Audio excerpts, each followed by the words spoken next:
Hi, everybody. David Nour with my partner leading our RevOps practice, Jenn Cordz. Hello, Jenn. Good morning, Nour. It is good to see you. And for our audience, we're excited to launch a new live series and a podcast that goes with it. And the title of this is RevUp. And it's really focused on accelerating your growth. In the last year and a half, I've met a lot of chief revenue officers, chief marketing officers. Jenn and I were on a call with a VP of finance and a CFO recently who are really concerned about a lot of cycles, time, effort, resources spent on marketing technology, sales technology, and it's inefficient. It's potentially ineffective. It's not impactful. And if you think of the overarching concept as revenue operations, we believe there's an opportunity to enhance, elevate, amplify our audience's awareness, our audience's engagement with this concept, our audience's immersion in some of these ideas, and really help raise the bar on the conversation. So this inaugural episode is really focused on the power and promise of revenue operations.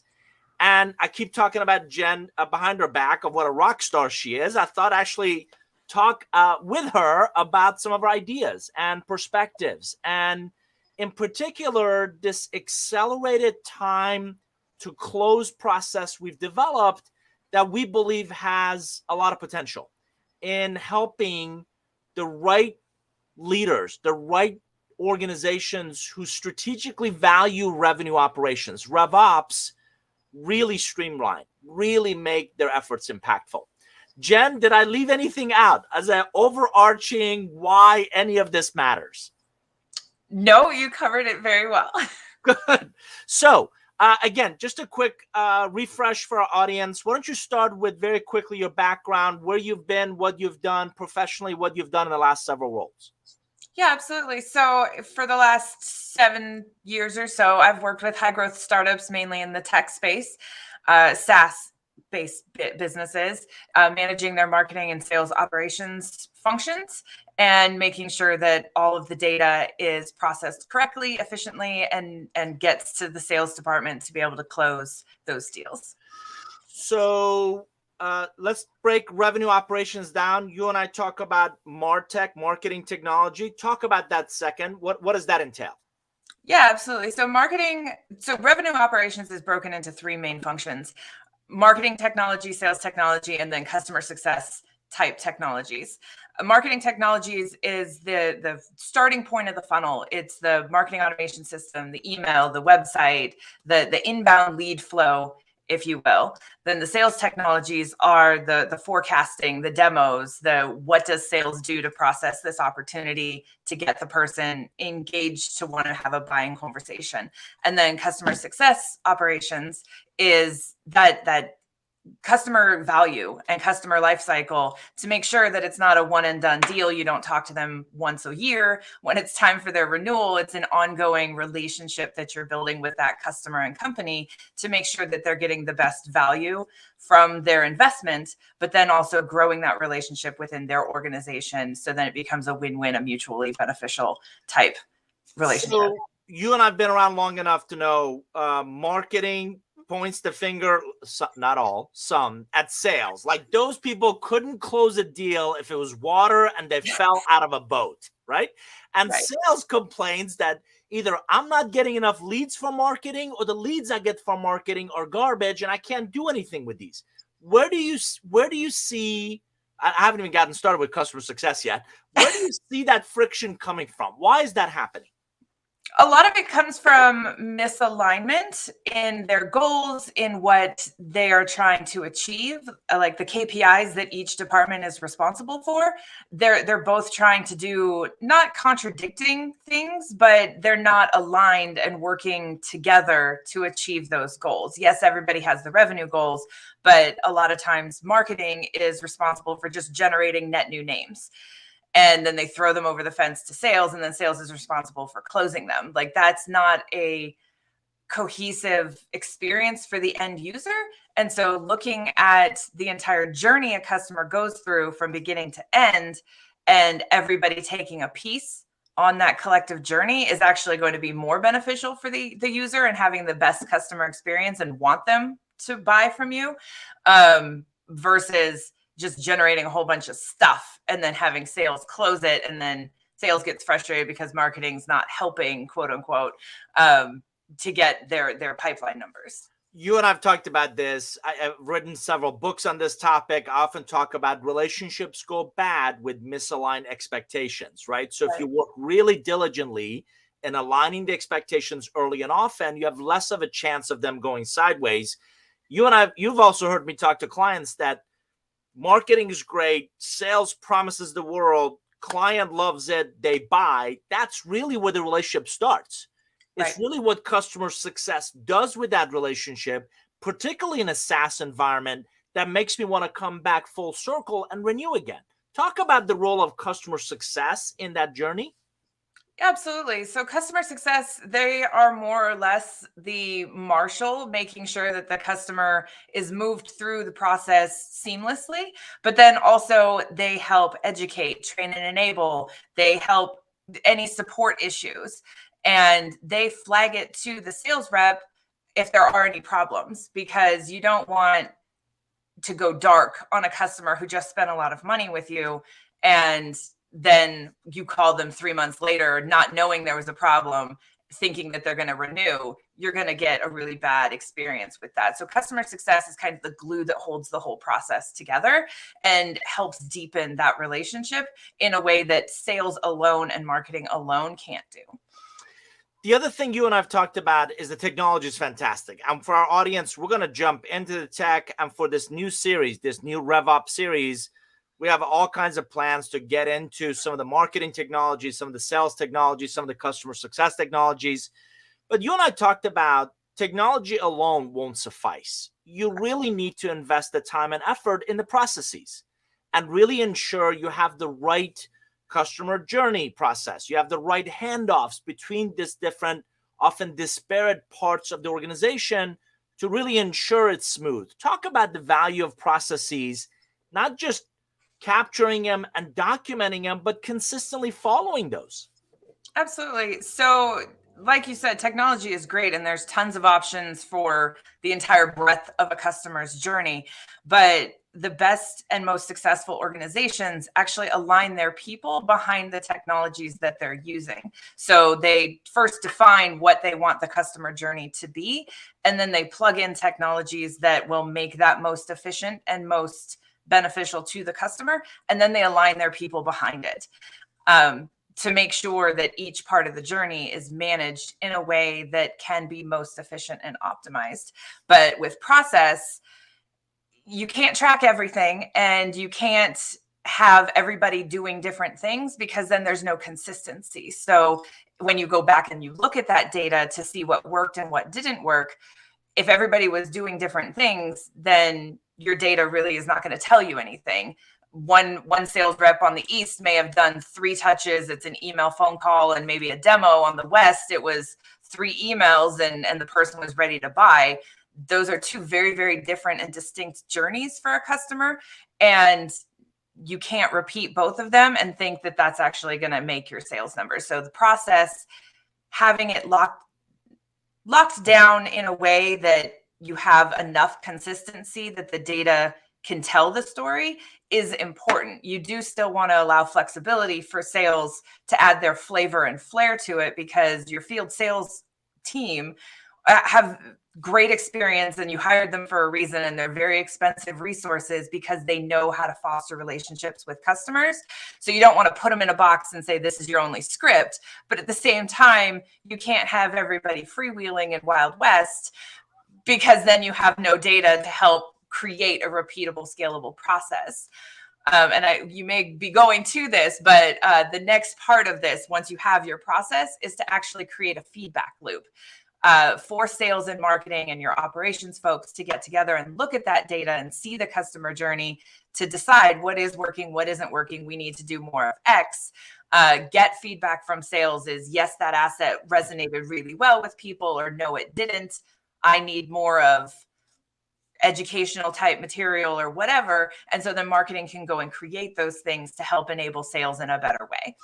So for our audience, if you just joined us, we're live on Facebook, LinkedIn, YouTube, Twitter. We're talking about RevOps as our new live stream and our podcast focused on accelerating your growth. Jenn Cordz is my business partner and leads our RevOps practice. And we're talking about really the power and promise of revenue operations.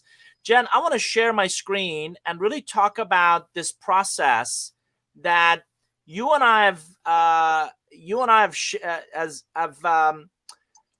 have come up with, called this. Can you see my screen okay? Yes, sir. So this is our accelerated time to close. And for our audience, as you can see, 5 distinct phases. Jenn, I want to talk about each one for a second, starting with the baseline audit, right? So we talk about really gaining a solid understanding of their current state, their game plan to execute it. Talk about, and I got to tell you, whenever you tell people an audit, the perception is you're going to come crawl down my backside with a fine-tooth comb. No, thank you. Talk about why that's so critical as the initial step and what happens there.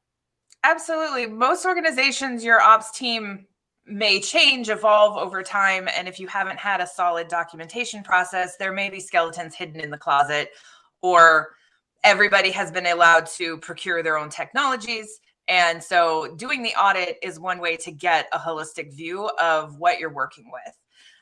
If you don't know something is within the tech stack, it may uncover new technologies that other teams may not have known they had access to. And you may be also spending money on technologies that you don't need because you replace them, and it would just, the audit is very, very integral to this whole thing because it creates the foundation of what do we have, what do we like, who's got access to what, how much data is within here, how is it connected, things like that. It's that foundation to make everything run more smoothly.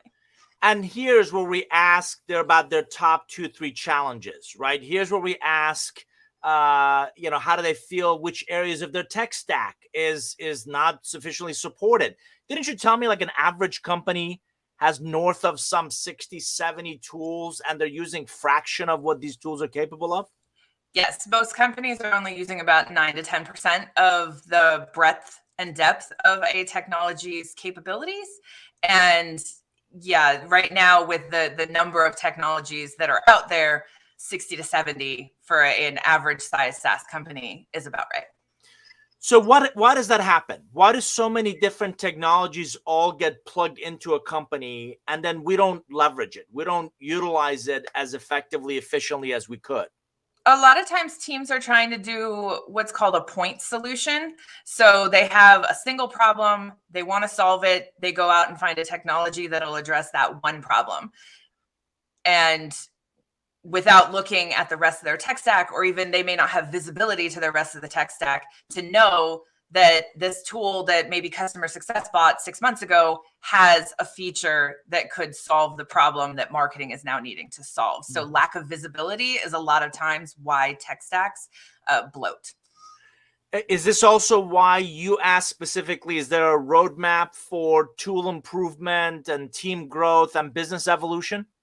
Yes, that is one of the key reasons why I asked that question, because I want to know, is there one person or one team marshaling the efforts behind the technologies that are being used to make sure that they are going to scale at the same or faster than the business is scaling, and everybody is, again, in alignment on where the company needs to go? I intellectually understand the answer, but I want to hear from you. Why is what and how things are connected so important? Data is king. Everybody knows data is king. If you have trash data, then you're going to have trash analytics. What and how things are connected. You don't want silos within your systems, because that will give reports a skewed view. It'll give people a skewed view. So what and how things are connected, you want it as seamless as possible. And most organizations need to designate a single technology like Salesforce as single record of truth. So if it exists in Salesforce, it exists. And so you need to make sure that everything else is feeding into Salesforce to have that 360-degree view that everybody can work from.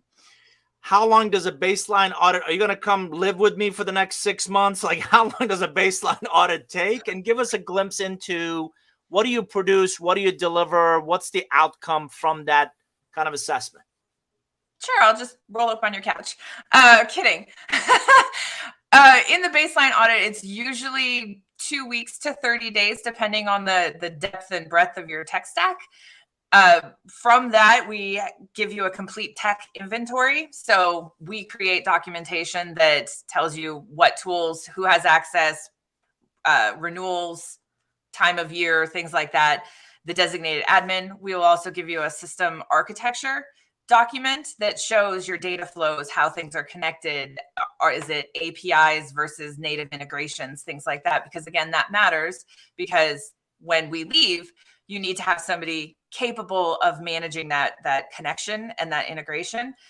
And then we also do a review of data hygiene, like where are you missing data that may be key to sales? Like, do you have data enrichment solutions? Are you duplicating data somewhere? Things like that.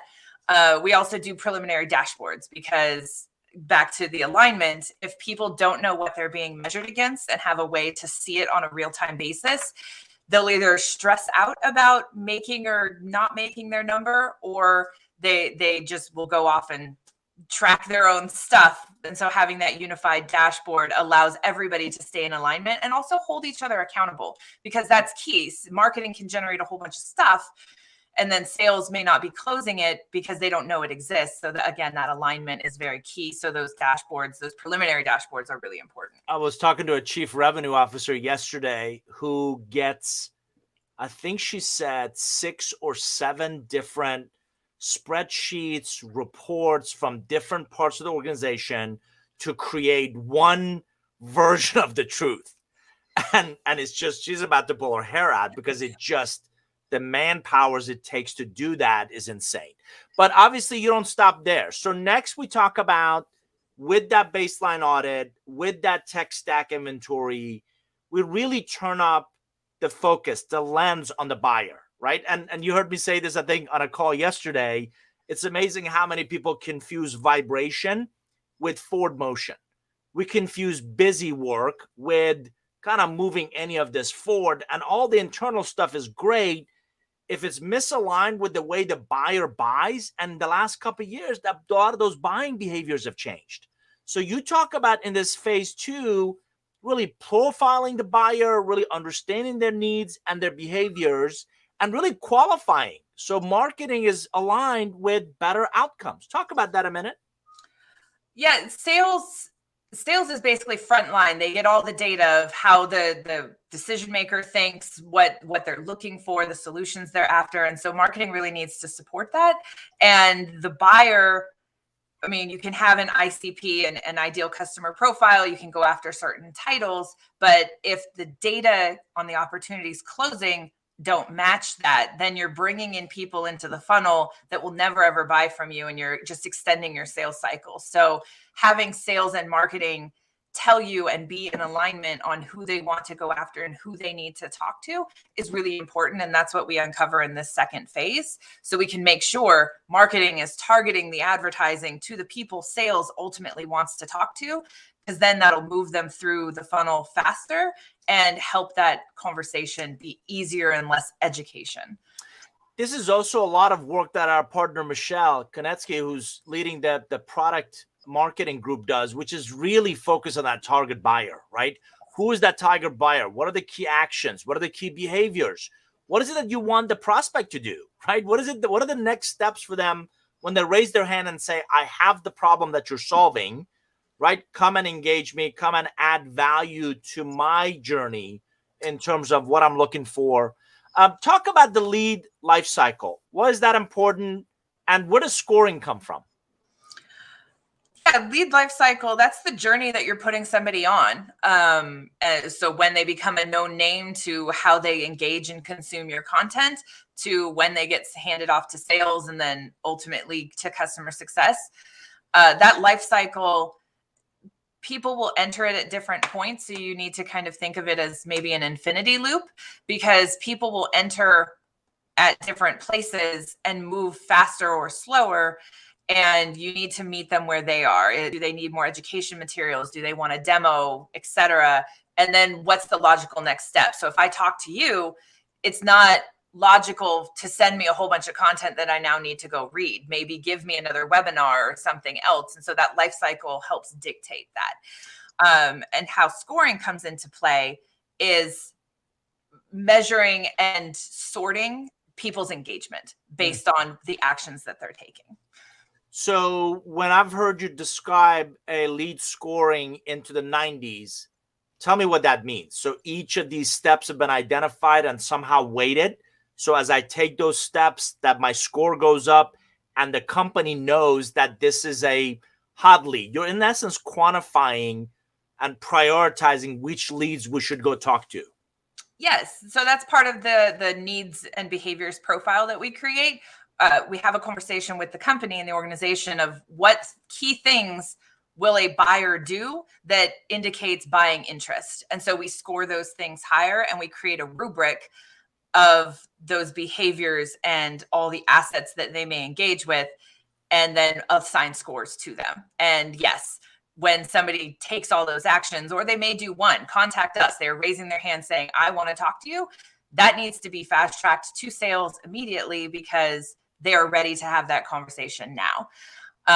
And so scoring, yes, is very important to prioritize the leads. So sales is not given 1,000 names with no insight into what they're looking for.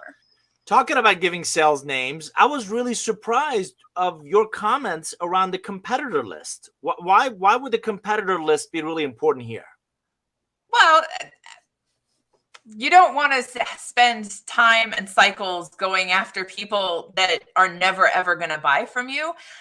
In the SaaS-based world, your competitors are going to come check out your website. They're going to download your content and your assets, which is great because they're keeping eyes on you just like you're keeping eyes on them, but they're never going to buy from you. So don't ever give them to sales. Put them on an education nurture track and just let them be. Some companies have gone as far as blocking them from certain assets because it's kind of the bread and butter of what the organization does and their differentiating factor within the industry. But most companies just let the competitors live in the database and consume whatever content they want, but never pass them to sales because it would just waste the sales team's time. And I love the deliverables from this phase, right? You talk about a closed won opportunity analysis of the buyer personas. You talk about content library that's tagged based on personas and stage of life cycle. So you really invest time and effort in that really analysis and course correction to make sure this is optimized before we move on. Absolutely. And it also optimizes the alignment between sales and marketing again, because if sales doesn't know an asset exists, then they can't use it in their conversations. And vice versa, if marketing doesn't know sales is using these assets, then they won't go create more of whatever that asset may be. So you're basically acting as Switzerland, right? There's no sales and marketing friction. You want to make sure they play nicely in the sandbox early on in the process. Love that. Love that. Okay, so now we move on to phase 3, which is really the user journey, really understanding and mapping that user journey, really understanding content audit. Talk about what happens here too. And what I love about this is the experience you're trying to create in a digital relationship with those prospects. So talk about what happens in phase 3 around user journey. Yeah, I mean, COVID accelerated it, but buyers before COVID had done tons of research just in the digital realm. More and more information is available to everybody before they even talk to anyone at the organization, and they may make their decision before ever talking to a salesperson. So you want to make sure that the content that they're seeing makes sense, is engaging, provides value to them. And so in this user journey phase, we make sure to map out the ideal journey that we want somebody to go on based on who they are. If you're a C-level person, here's the path that ideally we want you to go on. You can stray from it. Or if you're an engineer, here's an ideal path for you. And so it just lays out those paths and then makes sure that there's enough content to support that path. And there's a logical progression through the journey and gets you deeper into the funnel. And so it draws you closer and gets you more enticed into the solution or product that we may be promoting. For our audience, one of the questions you asked a recent CMO we were talking to was, have hand raise. I wrote this down. Have hand raising behaviors been identified? I love that, right? So do we really understand when and how they raise their hand and say, yeah, this is content that's relevant to me. This is content that's directly addressing kind of my needs. This is content that's solving my problem. And that tells you that this is the person on the right journey, on the right path to work with us. Right. And when somebody raises their hand, you don't want to just throw them more content, or you don't want to put them in some other disjointed journey. When they raise their hand, get them in front of somebody who can actually help them.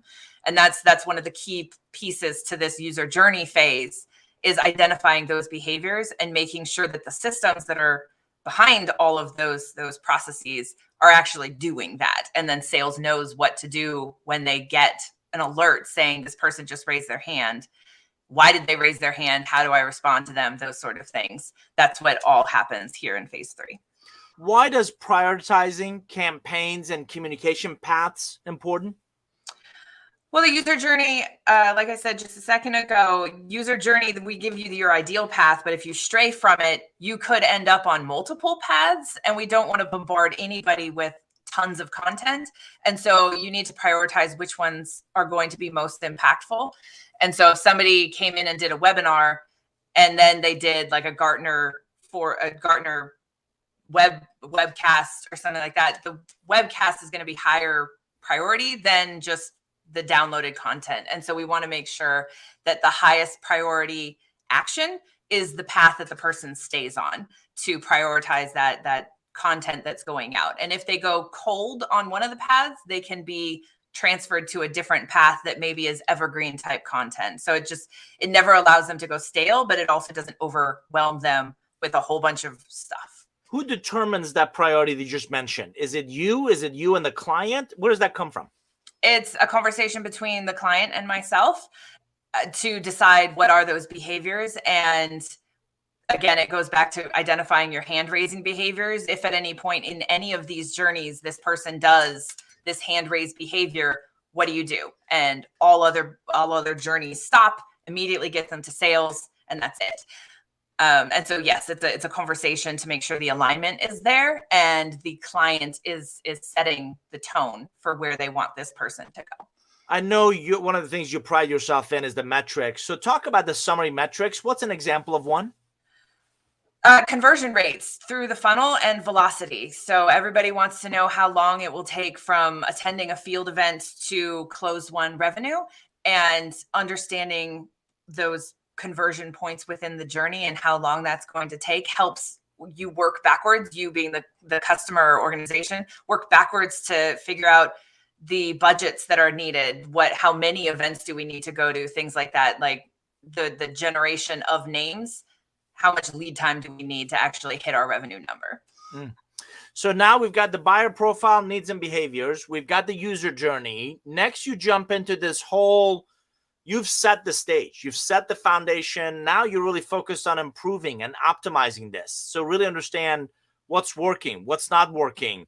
What do we need to elevate, amplify, do differently? Talk about the improve and optimize phase. Yeah, this is a lot of that digging through the data and looking what has been working, what hasn't been working, disqualification reasons in the lead lifecycle phase, but then also going into the opportunities and looking at closed lost reasons. Was it too early? They couldn't make a decision, no budget, etc. Looking at all of those and fine tuning it is what this phase is a lot about. But then it also is looking at the scoring mechanism. Are we actually scoring the right things? Are people getting accelerated to sales too early in their journey? So maybe we need to reduce score on some of the content assets that they may be consuming. It's a lot of that nitpicking, fine tuning, adjusting, because none of the things that you do in operations can be set and forget. You can't bring in a Salesforce and just be like, all right, cool. We've integrated it, connected all the things. We're just going to leave it alone. Your ops team really needs to be in there and looking at it and cleaning it up. And data integrity is everybody's job. And so making sure names are capitalized properly, or industries are properly categorized. So it's a lot of that fine tuning in this phase. And you talk a lot about the need to make sure sales and sales reps and their insights from the edge of where this value is communicated, whether it's BDRs or enterprise folks, is captured in that one version of the truth. That could be Salesforce, that could be another CRM. But now we're really looking at the lead process and the qualifying and the 100 leads that we send over from marketing. What was the quality of those, and how long did they take, and what percentage did we close? And so talk about that really collaborative environment with sales to better understand what's working and what's not. Yeah, making it as easy as possible for sales to give that feedback is really important, because no sales rep, wants to go fill out 12 fields and save it, and they're just not going to do it. So remove as many barriers as possible for sales and make it easy. And giving them the opportunity to voice those concerns and then do something with it. Don't just let them vent and then not make adjustments. Sales wants to be successful, and marketing wants to support sales in that success. So having it be a two-way conversation is really key. This is also where you uncover a lot of technology duplicates, right? We have this tool that we're using for this, but we have another tool that pretty much does the same thing, but we've got both of them. Talk about where those come from, and how do you start eliminating things that are just not necessary and we're paying for, by the way? Yeah, based on the first 3 phases, and now here in phase 4, you'll uncover a lot of what tools do people like using, what tools make it easiest for them, what tools actually fit within the customer journey. And so you can start fine tuning and reducing the tech bloat to make sure that you're very streamlined. You can also, in this phase, you can see the data, and maybe you thought a tool was connected and writing to Salesforce and it wasn't, like gong call recordings. Maybe a meeting happened and the sales rep didn't get the credit that they thought they should have gotten. And so you're uncovering some of those mistakes, I would call them, along the way. And so here you're actually looking at, what did we miss? How can we fix it? How can we make it better? So we've now optimized, we've improved. You're now in phase 5 trying to blow this out. You're trying to scale this, the breadth, the depth. You're trying to elevate and amplify how all this works. So as we add more reps, as we add more territory, as we go international, these all become phenomenal opportunities to let this tech infrastructure and the processes grow with the team. What happens in phase 5? Phase 5 is adding complexity. It is adding more documentation. It's enabling and training new team members, creating those resources for them. It's also adding additional technologies. So going back to the preliminary roadmap that we created in phase 1, once we've done all this work, what other things are we needing to do? What other capabilities are the teams wanting to do? Is there data points that sales would really like that we couldn't address earlier? And now we can go find a solution for that, because everything's humming in a way that works. So this is an opportunity in the process to elevate and grow the operations function, and just add that level of depth and complexity that may not have been possible before, because you don't want to work on a journey or work on a scoring until it's perfect. You need to make iterations along the way. So I call it MVP, minimal viable product. You need to constantly making changes. But here in stage 5, you've made most of those changes, that the foundation is solid, that you can now go and make additional adjustments or plug something new on that won't disrupt the flow of everything else. So as we talked about the close, and we talk about this as an accelerated time to close, that's really where the relationship starts. That's really where customer success takes over. And as you said, it enables them, it empowers them, it solves, their challenges to really amplify, if not heighten, usage. Yes. So likewise, is there a phase 6, 7, and 8 when customer success gets involved to make sure that after the close, they really immerse themselves into the success of that client? Absolutely. When customer success starts getting involved, we need to make sure that the user journey, again, aligns with them. And it's kind of a V2 of the customer journey that was created in stage 3, but now it's specifically focused on customer success, how to deepen that relationship, what type of materials would customer success need, how can we grow these relationships in a land and expand type model. So yes, once customer success gets involved, and they've probably been part of the conversations in earlier phases in this process, but once we're fully focused on the customer success side of the journey, we go back and look at the buyers and profiles that they want to be talking to and engaged with at that now customer, and what are those journeys that they want to take people on, and what technologies can help support customer success in growing the relationship with these customers that have now been brought on board. You and I heard a chief revenue officer who had come from Amazon and Microsoft and some of these other marquee companies recently talk a lot about usage. Why is usage important in helping you better understand lookalikes and other prospects to those marquee customers that be a viable fit for you? Well, if a customer is not using your product, then they either don't understand it, they don't like it, they haven't fully incorporated it into their internal process, and it's not as sticky. So usage tells you a lot of things about, is this the right person accessing it? Are they getting the most value for what they just made an investment on? So making sure that the customer has the training and tools needed to fully incorporate your solution into their process is going to be really important. And understanding and seeing what they're doing in your tool every day will help inform what other features and functionality they might want that your engineering team should be developing. What don't they spend a ton of time on? Maybe it's a feature that hasn't been fully baked, or it was in an early iteration of it. Should we continue producing that, or should we scrap it and go do something else that they have been really engaged with? And it also identifies those dark horses that you may not have thought was cool, but your engineering team is like, no, everybody's going to love this functionality. And your customers will tell you that. And based on that usage data, you can then see where they're spending their time within your own solution. You brought up engineering. I can't help but believe product team. And again, what Michelle and our team does with product marketing, but also the engineers and the development team could benefit from some of the insights that you gain in RevOps as well. Yeah, really the RevOps function is to be that unifying voice and kind of Switzerland for the whole company to take those data and insights that they're finding within the customer base, within the life cycle, within what content people are consuming, and give that insight not only to sales and marketing, but also to product and engineering, because the technology roadmap that RevOps will take a company on needs to be in alignment with what product and engineering is doing. Because if they roll out a feature or function that isn't supported by anything that marketing and or sales has copy for, content for, anything like that, it's going to fall flat.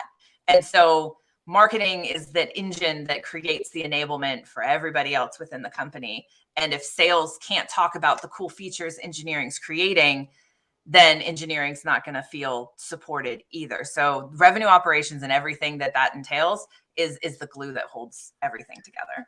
So you've been at this for a while. You've seen a lot of technologies. You've used a lot of really interesting technologies. You've built processes. You've built scoring. Come up several levels, and let's talk about at the leadership and at the strategy level. What are some of the mistakes you've seen either tech companies or companies you've worked with in the past make when it comes to RevOps? And you know me, I'm going to ask you, why do you believe those challenges exist? What happens where they stumble or they struggle or it's not as efficient or optimized as it could be? Absolutely. So going back to a comment I think you made earlier in this call, was misalignment, and everybody has their version of the truth. You can't make decisions based off of versions of the truth. Everybody needs to have those common goals and numbers. So having the executive team all looking at a common dashboard with KPIs and insights that they have all agreed are important really helps, again, hold everybody accountable to their own contribution to those numbers, but also it holds people accountable when they're slacking.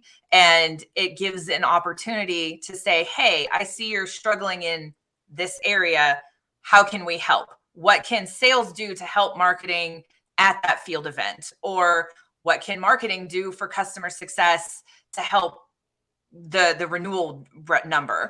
Or how can engineering help? Or how can support help? So having that common dashboard at the executive level elevates and gives visibility into what's happening in other parts of the organization to make sure everybody's on the same page and there's no silo that somebody's just stuck in working in, that they may need help and don't know how to ask for help. And those numbers just help amplify and provide that visibility in a way that the versions of the truth won't provide.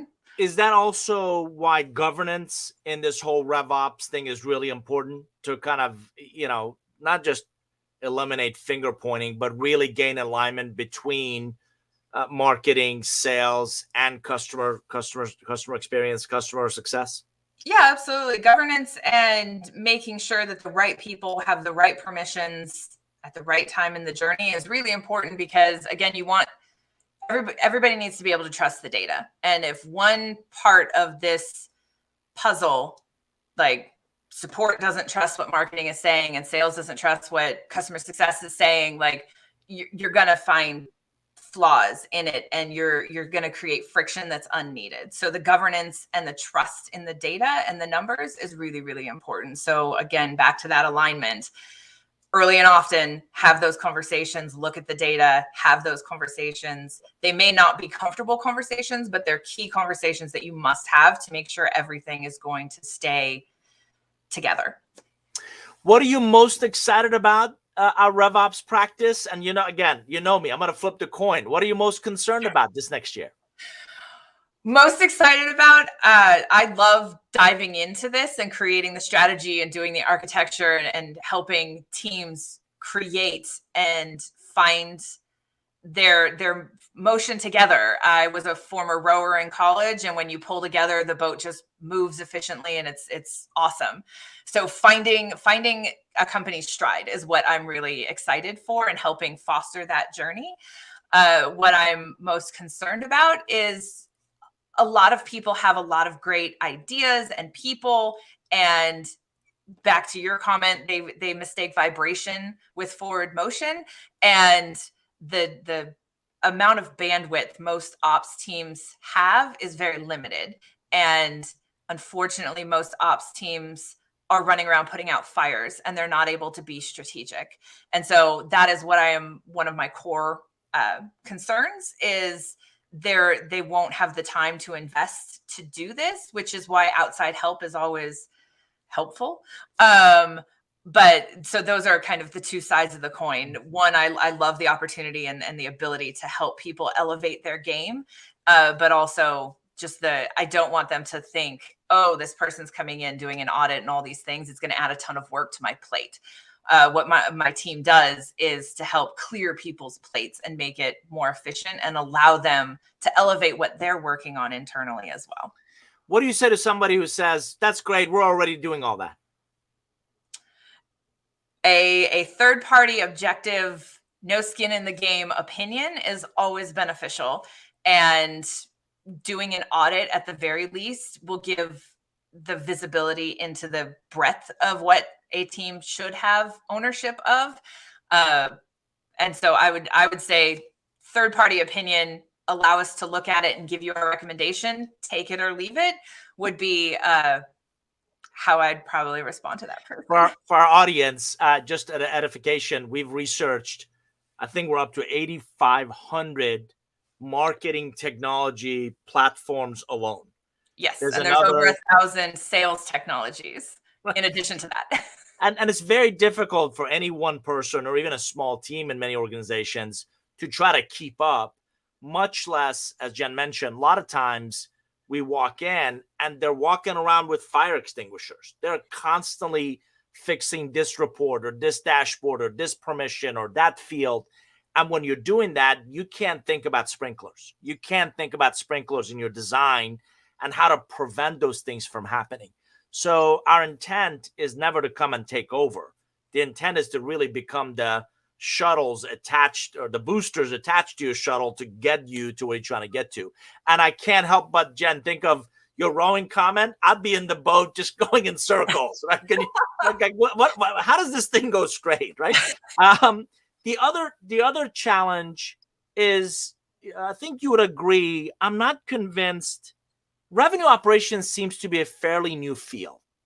And most people, particularly if you're, I don't want to say old school, because I am old school. Like for our audience, we used to use Rolodexes, and RevOps wasn't a thing when I was selling. So, Jen, I think RevOps is a new field for a lot of folks, and they may not understand really its power and promise, hence the title of this session. Talk about the best way for them to learn more. Talk about, CMOs have CMO councils, and how do we make RevOps a more visible, more strategic asset to these organizations? Yeah, the thought process behind revenue operations as a function within companies is to really unify the operations teams that formerly worked in silos. A lot of companies still do keep marketing ops, sales ops, customer success ops, et cetera. And then they roll them up under a leader of RevOps. That works. And it's a way to unify everything. And the thought process really should be move all those ops people under the RevOps person, so then they can support effectively and work together efficiently all those the departments. Keeping them individual doesn't always work, because then you have differing agendas. Why it's important and why it's become more prominent is because everybody's trying to tie their marketing and sales or marketing efforts into sales and money, and CFOs are asking for, well, what was the return on investment for this? And so revenue operations is really that function that's tying all of those things together. To learn more for Nour Group, we have a website. It's just nourgroup.com/RevOps. And we talk about our process, our accelerated time to close process. We also talk about different dashboards and tools that you can use in your RevOps journey. Love that. So you and I have also seen, I'm curious about this from an organizational structure standpoint. You and I have seen RevOps a couple of times under finance. Do you believe that's the right place for it? I have seen it be successful under finance. Operations as a whole needs a seat at the table equal to that of whoever's leading sales and whoever's leading marketing, because they don't report to either one, but they need to have the conversations with both. So reporting up under finance sometimes can be seen as Switzerland, and there isn't an agenda other than we all need to make money. So it makes sense to put revenue operations up under them. I've also seen it be successful where it sits under an IT leader or an engineering leader that understands the minutia of sales and marketing. But ultimately, having a seat at the table and being able to hold some of these conversations and break some of these silos is the most important part of a revenue operations leader. For our audience, if you joined us late or if you're listening to a recording of this session, I'm David Nour, founder of the Nour Group, speaking with Jenn Cordz, who is a business partner and leading our revenue operations practice. And we're talking about the power and promise of revenue operations in this new live stream, in this new podcast called RevUp. And Jenn, we've got some great upcoming episode. I think next time we're going to talk about, now this is my term, the Fab Five, where we talk about the 5 areas most organizations need to focus on, right? You and I talked about CRM, email marketing, enrich, routing, and dedupe. Why did you pick those 5? Because those are the biggest ones that take the most time to fix, but yet have the biggest impact when you get them right. So we're going to talk about those holistically. And then in subsequent sessions, I think we're going to dive into each of these. We're going to talk about RevOps Audit. We're going to talk about Salesforce. Seems to be certainly the dominant player in the space, pros and cons. We got marketing automation. And with each one, I think we're going to talk about good, better, best, right? So any of them will do. You can just, and really, what's the difference between good, better, and best in each of these categories? It's a depth of need, depth of functionality, number of people you need to be able to run it, years of experience for said ops person. And every time you add a new technology to your team, not only are you making the investment in that technology and what it costs, but you also need a person on the inside that has the time, experience, understanding of how to run that. No technology is plug and play and you just set it and forget it. You have to have an internal expertise. And so that's part of the roadmap that we also create in the accelerated time to close process, because if you don't have the people in place to run the tools, you're going to continue to struggle with the tools.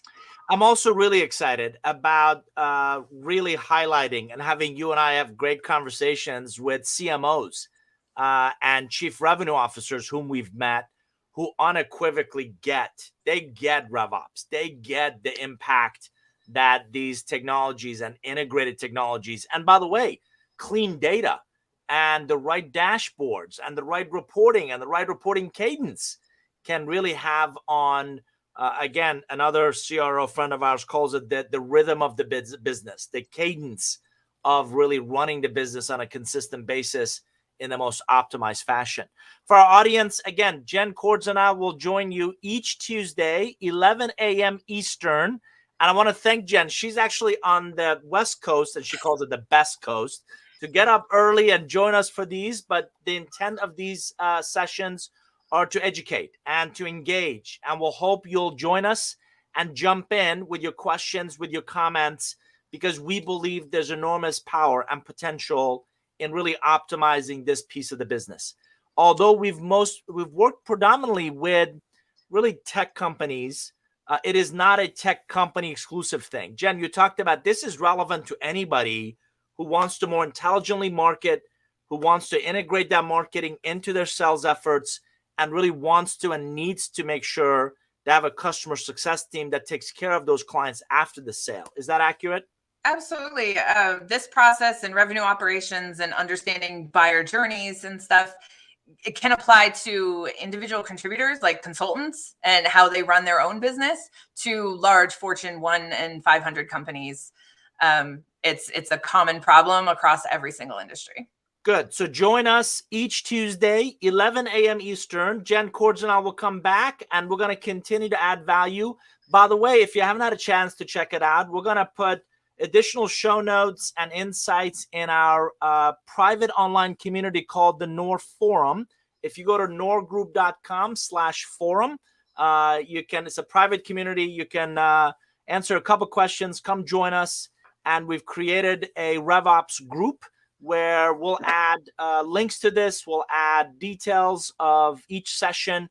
And particularly when Jenn does pros and cons, you're going to want those checklists, because there are fantastic ways to download and really understand, are you benefiting from these technologies to the maximum potential you could or not? So on behalf of Jenn, thanks for joining us. Jenn, any closing comments, any closing remarks? I would just also say that if you have questions or topics that you'd like to see us cover, please feel free to just reach out via the website and let us know suggestions of topics that you'd like more information about. Sounds great. Thanks, everybody, for joining. We'll see you next time.